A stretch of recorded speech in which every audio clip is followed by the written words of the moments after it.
We've all been there, having to sit through a mandatory full day or half day training class. Some of us look forward to it, while others lament the fact that they will be away from their emails, phones, and the demands of their daily responsibilities while languishing in a training class that they neither want and or see value in. My name is Jennifer Mitchell-Early. I help individuals and teams achieve organizational and personal success, and this is Leadership Matters.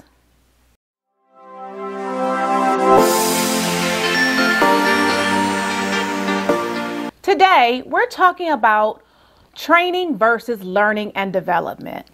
Merriam-Webster Dictionary defines train, trained, training, trains as follows. 1A, to teach so as to make fit, qualified, or proficient. B, to form by instruction, discipline, or drill. 2, to make prepared as by exercise for a test of skill. 3, to aim at an object or direct. In essence, training is defined as the process of learning the skills you need to do a particular job or activity.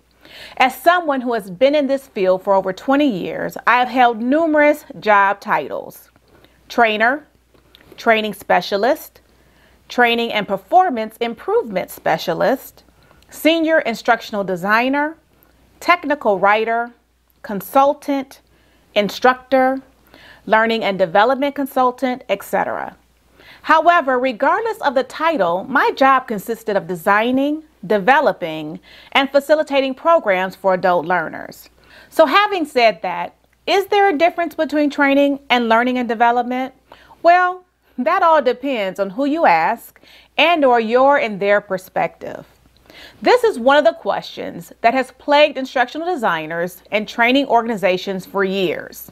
Some organizations operate out of the mindset that if we create and offer training, employees will learn, while others have only to look at the absence of behavior change to know that someone who participates in training may not always learn and, more importantly, apply the specified material, otherwise known as the transfer of training. Some define training as a learning process in which employees get an opportunity to develop skill, competency, and knowledge as per the job requirement. Thus, training is seen as a production-centered approach that is job-oriented, meaning that it's directly correlated to the participants' or trainees' job responsibilities. It's short-term and designed to improve employee work performance. On the other hand, some define learning and development as learner-driven and dependent upon where one sits in the organizational hierarchy. For example, training for the top-level employee is considered as development, also known as management, leadership, or executive development. It's an ongoing systematic procedure in which managerial staff learn to enhance their leadership capabilities and competencies, be effective and efficient in their work performance, with the overall objective to provide opportunities for personal and professional growth, which will then help them meet and exceed organizational goals.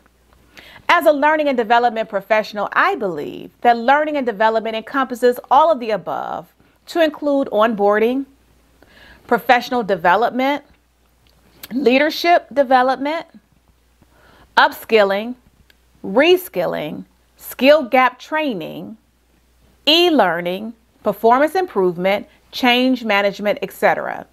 In my experience, participants have to engage in the process, understand the need for and buy into the necessary change, retain and apply the training. In each instance, they are given all of the necessary resources to perform the tasks and or apply the information successfully. What has been proven time and time again over the years is what I learned many years ago obtaining my Master of Education in Adult Learning and Development, which is adult learners want to learn regardless of age and position. Not everyone wants to be a supervisor, manager, director, or leader, but that doesn't mean that they don't want to learn or that they're just checking a box for a new job requirement or skill. Individual contributors want to grow, evolve, develop, and hone their personal and professional skills just as those who aspire to be in management. Their goals may be different, but their intentions are not. At the end of the day, regardless of the theory or design model I have adopted and employed, the following 4 principles have been guiding beliefs that have enabled me to keep my participants, end users, individual contributors, frontline managers, and leaders at the center of every program that I have designed, developed, and delivered. 1. The purpose of the educational program. The purpose of the educational program is to promote changes in the way that employees behave so that their job performance is enhanced. The purpose is to encourage the growth and development of individuals. And my purpose is to act as a guide along their journey, assisting them as needed. 2, to advocate during the development process by ensuring that everyone involved in the process, stakeholders, middle managers, supervisors, subject matter experts, SMEs, and employees take an active role in the process. Being an advocate by becoming a content expert to ensure that all aspects of the change have been incorporated thoughtfully, thoroughly, and clearly. Next, viewing adults as learners. Adult learners can and do want to learn regardless of age, role, or occupation.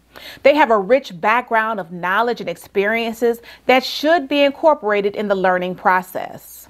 Adult learners are pragmatic for the most part in their learning and want to apply their learning in real time and or present situations. Finally, the program should provide opportunities for new information and skills to build upon past knowledge and experiences. The program should offer a variety of presentation, teaching, and application practice methods, and should incorporate adult learning principles. The program should keep participants engaged by ensuring that it's 1/3 presentation and 2/3 application, as well as allow for intermittent brain and other breaks. Participants learn in independent, self-reliant modes and in interdependent and collaborative ways.